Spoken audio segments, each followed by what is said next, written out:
I'm Tricia, a California organic gardener. I love my fruit trees. They're beautiful and they give me box after box of delicious fruit. If you're considering planting fruit trees in your yard this year, I'm ready to share my tips on which varieties to choose. The first step in choosing your fruit tree is to determine your USDA zone and the number of chill hours in your area. Chill hours are the number of hours below 45 degrees that your area will have during the dormant season. You can find out your chill hours by contacting your master gardeners or local ag extension. Once you know your chill hours, then you can choose your fruit varieties. If you choose a variety that requires more chill hours than what your area has, you may not even get any fruit. On the other hand, if you choose a variety that requires, say, 300 chill hours and you have 800 chill hours, more than likely the tree is going to break dormancy too early, and then you're going to have either frost damage or the tree could die. The exception are fig trees. They only need 100 chill hours, but they're hardy down to 15 degrees below zero. And if they get killed by the frost on the top, they'll grow back from the roots next year. The challenge with figs is choosing a variety suited to the summer heat you get. For example, white Genoa figs do well in cool coastal areas.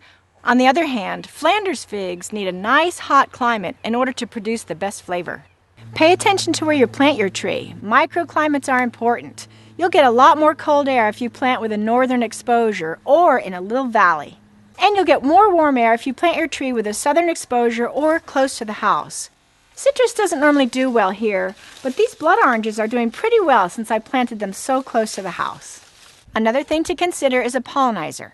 Most apple trees, for example, require another apple tree planted within 50 feet that blooms at the same time in order to bear fruit. This big apple tree was on the property when we purchased it, but we never got any fruit until we planted our orchard and planted another apple tree. Now look at it! If you don't want to plant multiple fruit trees for pollination, consider a multi-grafted fruit tree, like this cherry.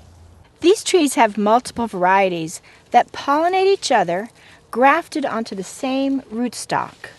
Multi-grafts are also a fantastic solution for limited space.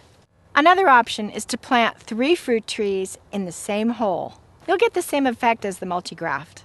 Consider the space you have in your garden. Can you accommodate an 18-foot semi-dwarf or a 40-foot standard tree? Or is a 10-foot dwarf tree more suitable for your space? Keep in mind that by pruning you can keep a tree to any height, and espalier pruning takes up even less space. There are different harvest times for different varieties of fruit trees. So the question to ask is, do you want all your fruit to ripen at the same time for preserving, or do you want to stagger the harvest times for a constant supply of fresh fruit? Don't guess about harvest times. This awesome online harvest chart, available at groworganic.com, lists virtually all varieties and their harvest dates. Check it out before making your selection.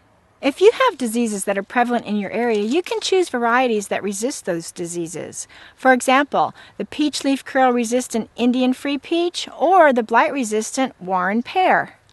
So, you figured out what varieties do well in your area, the pollination, the size of the tree, the time it ripens.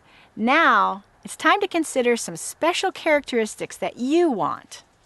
Are you going to want to harvest a good baking apple or a winter storage apple? And what about peaches? Do you want a peach that's good for canning, or perhaps one that you can eat right off the tree? Think about what you want and make the decision on what tree to plant. It makes sense to plant fruit tree varieties whose fruit are either commercially unavailable or expensive to buy, like these Hachia persimmons. Please consider planting a heritage variety of fruit. Some of these varieties are in danger of disappearing, and by planting them in your garden or orchard, you can help preserve some vanishing varieties. Have a lot of fun choosing your fruit tree varieties.